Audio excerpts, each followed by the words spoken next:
सो है गाइस, स्वागत है आपका जीएस वर्ल्ड इंडिया में। आज देखेंगे उत्तर मुगल शासकों के बारे में। जब यूरोपीय भारत आए तो उत्तर मुगल शासकों से उनका कैसा संबंध रहा, उत्तर मुगल शासकों का शासन कैसा रहा, कैसे मुगलों का पतन हुआ और मुगलों का और अन्य रियासतों से कैसे संबंध थे, इसके बारे में। देखिए हुआ क्या, भारत में यूरोपीय कंपनी आने से बहुत ज़्यादा पॉलिटिकल चेंजेस आया, साथ में इकोनॉमिकल चेंजेस भी आया। तो अब होता क्या है कि जो अकबर द्वारा बनाया गया साम्राज्य था, जैसे चरम सीमा पर ले गया औरंगजेब था, उसका पतन होने लगा। उसका पतन होने के क्या कारण थे, शासकों की क्या नीतियाँ रहीं, उसके बारे में चर्चा करेंगे। और इसका फ़ायदा कैसे अंग्रेज़ों को मिला और कैसे छोटे राज्यों को मिला, इसका फ़ायदा, इसके बारे में। तो सबसे पहले देखते हैं बहादुर शाह। इसमें 12-13 शासक हुए हैं। सबसे पहले देखते हैं बहादुर शाह 1717 से 1712। औरंगजेब की मृत्यु के बाद उसके औरंगजेब के तीन पुत्र थे, आजम, मुअज्जम और ये बहादुर शाह और कम्बक। ये तीनों शासक थे। उसके राजकुमार थे। संघर्ष, इनके बीच में संघर्ष हुआ। तो राजनीतिक संघर्ष हुआ, राजनीतिक सत्ता के लिए संघर्ष हुआ। आजम अहमदनगर में था और कम्बक बीजापुर में। तो इनकी मृत्यु के बाद में इनने अपने आप को, बख्श ने अपने आप को सम्राट घोषित कर दिया। उसके बाद में मुअज्जम ने अफ़गानिस्तान से लौटते हुए दिल्ली पे आया और वहाँ पे उसने अपने आप को बहादुर शाह के नाम से बादशाह घोषित कर दिया। मुअज्जम का नाम ही बहादुर शाह था। मुअज्जम का बेटा अजीमुस्सन आगरा पर अधिकार कर लेता है और आजम अहमदनगर पर और कम्बख्श बीजापुर में। ये तीनों ने जहाँ भी थे वहाँ उन्होंने अपना इस्टेब्लिशमेंट कर ली। तो इसके बाद होता क्या है, जजऊ के पास आगरा में युद्ध होता है। इसमें आजम मारा जाता है और कम्बख्श भी मारा जाता है, जो सबसे छोटा वाला था वो मारा जाता है। तो सबसे कहा जाता है कि बहादुर शाह, यहीं से उनका रास्ता साफ हो गया शासक बनने का। बहादुर शाह अंतिम मुग़ल शासक था जिसके बारे में कुछ अच्छे उसकी कुछ नीतियाँ रही हैं, जिसमें ख़ास चीज़ थी कि उसने मराठों से कंपटीशन कर, लास्ट शासक था जिसने मराठों को टक्कर दी, सीधी टक्कर। औरंगजेब के बाद बहादुर शाह ही लास्ट शासक था। इसके बाद में कोई इनमें खास शासक नहीं रहे। सिखों के साथ इनका थोड़ा सा सुधार हुआ था, जो बहुत लंबे औरंगजेब के समय से चला आ रहा था विरोध, जहांगीर के समय से ही एक्चुअली चला आ रहा था, उसको थोड़ा सा रिलैक्सेशन मिला। इसके बाद में जाटों से भी इनके अच्छे संबंध रहे, जाटों से सुधर गए थे संबंध। इसके बाद आता है जहांदर शाह। जहांदर शाह, बहादुर शाह के भी 4 पुत्र थे, अजीमुस्सान, उस्मान और जहां शाह। बहादुर शाह के 4 पुत्र थे, जहांदर शाह, अजीमुस्सान, रफ़ी, उस्मान। इनमें भी एक उत्तराधिकार के लिए युद्ध हुआ। जुल्फ़िकार खां को वजीर, इसके बाद में क्या हुआ ना, इनके एक जो इसका बहादुर शाह का एक वजीर था जुल्फ़िकार, वजीर नहीं मतलब सेनापति टाइप का था, कुछ भी बड़ा अधिकारी था। इसकी मदद से जहांदर शाह शासक बना और जहांदर शाह शासक बना। जहांदर शाह का संबंध, जहांदर शाह एक मतलब कहा जाए तो अय्याश व्यक्ति था, पहला शासक था जो इतना ज़्यादा अय्याश हुआ था। इसके कई वेश्याओं से संबंध रहे और इसी कारण इसको लंपट मूर्ख कहा जाता था। इसको आप याद रखिएगा, लंपट मूर्ख कहा जाता था। ठेकेदारी प्रथा को इसने शुरुआत किया, जिसके बाद किसानों की स्थिति खराब हो गई और जजिया कर की समाप्ति भी कर दी। जजिया कर क्या था, जो रिलीजियस मैटर पे जो कर लगता था, रिलीजन आयोजन पे, धार्मिक सम्मेलनों के आयोजन पे, उसको जजिया कर कहा जाता था। और जहांदर शाह प्रांतीय राज्यों से ठीक नहीं रहे इनके अब यहाँ से मराठों से विरोध शुरू हो गया, लेकिन इनके राजपूतों से अच्छे थे। इसने आमेर के राजा को मिर्ज़ा की उपाधि दी थी और मालवा की जागीरदारी भी दी थी।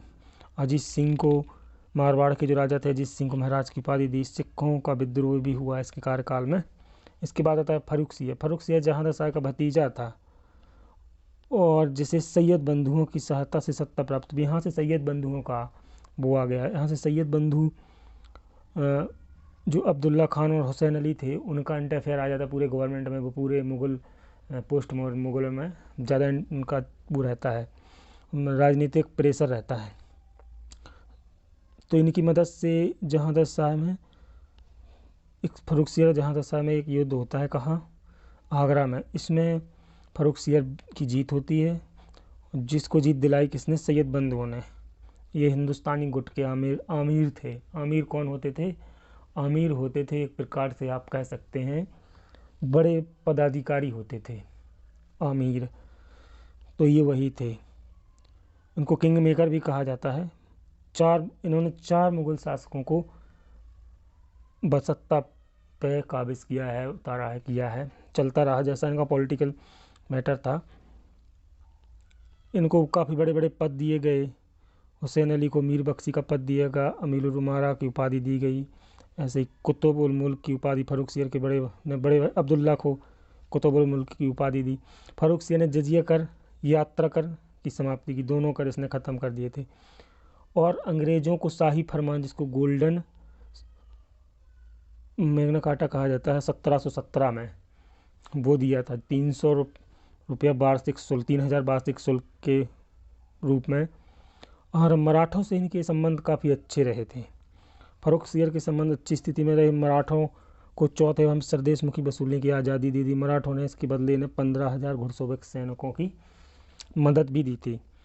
इसके बाद में फर्रुखसियर ने अमेरिकी राजा जयसिंह को सभाई की उपाधि दी और सिख नेता बंदा बहादुर को फांसी का फरमान सुनाया था इसने। फांसी यहाँ से सिखों के फिर से इसके साथ में थोड़ा सा विवाद शुरू हुआ, विद्रोह हुआ। अब रफ़ी और रजात, जब फर्रुखसियर ने सैयद बंधुओं के संबंध बिगड़ने लगे, ये होता यही था, इनके संबंध बिगड़ते थे तो ये राजा को हटा देते थे। तो 1719 ईस्वी में तत्कालीन मराठा पेशवा बालाजी विश्वनाथ ने दिल्ली से संधि की और फर्रुखसियर को अंधा कर उसकी हत्या करवा दी। किसने, सैयद बंधुओं ने बालाजी विश्वनाथ से। और रफ़ी और रजात को शासक बनाया। रफ़ी और रजात कम समय तक शासक करने, सबसे कम 1 साल तक ही शासक किया इसने। रफ़ी उद्दौला 1719, यह भी सैयद बंधु के साथ शासक।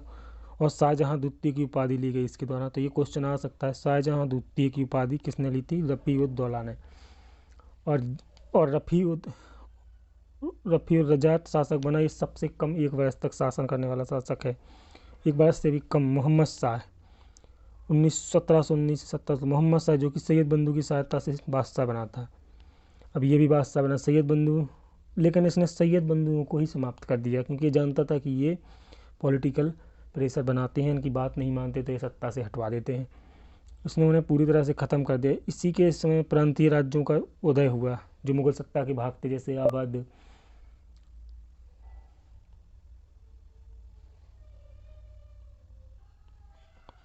हैदराबाद और भी छोटे छोटे राज्य। तो मोहम्मद शाह के कार्यकाल के दौरान होने वाली महत्वपूर्ण घटनाओं में सबसे इम्पोर्टेंट है नादिर शाह का आक्रमण हुआ। नादिर शाह जो कि ईरानी शासक था, उसने 1739 में दिल्ली पर आक्रमण कर दिया। दोनों के बीच करनाल में युद्ध हुआ था 1739 में, जिसमें मोहम्मद शाह की पराजय हुई और नादिर शाह ने दिल्ली में कत्लेआम किया। तख्ते ताऊत का कोहिनूर हीरा अपने साथ ईरान ले गया। तो ये इसके साथ इम्पोर्टेंट चीज़ें हैं। अहमद शाह अब्दाली के भारत आरंभ इसी के काल में हुआ। अहमद शाह शुरू हुआ था। अब्दाली ने 1748 से 1761 तक के बीच भारत पर 7 बार आक्रमण किया। अहमद शाह तब दिल्ली का सुल्तान था, वो बादशाह बना था उस टाइम पे, और इसने सबसे ज़्यादा पंजाब पर आक्रमण किया। 1761 में पानीपत का युद्ध, जिसने मराठों और अब्दालियों के बीच में 1761 में पानीपत का तृतीय युद्ध हुआ, जिसमें बालाजी बाजीराव थे, जो मतलब मराठों के नेतृत्व कर रहे थे। उनकी मौत हो जाती है, वो घबरा के मर जाते हैं। आलमगीर द्वितीय 1754 से 1758। इसे अहमद शाह ने वजीर गाजीउद्दीन की द्वारा बादशाह बनाया। वजीर गाजीउद्दीन द्वारा बादशाह बनाया गया था। जो अहमद शाह का वजीर था उसने इसको बादशाह बनाया था। वजीर इमादुल मुल्क ने करवा दी आलमगीर की, जो इसने फिर अपना वजीर जो बनाया उसी ने इसकी इमादुल मुल्क ने इसकी हत्या करवा दी आलमगीर की। और द्वितीय अब्दाली का दिल्ली में 1757 प्लासी का युद्ध हुआ इसी के कार्यकाल में। और अब्दाली का द्वितीय आक्रमण भी इसी के कार्यकाल में। शाहजहाँ तृतीय 1758 से 1759।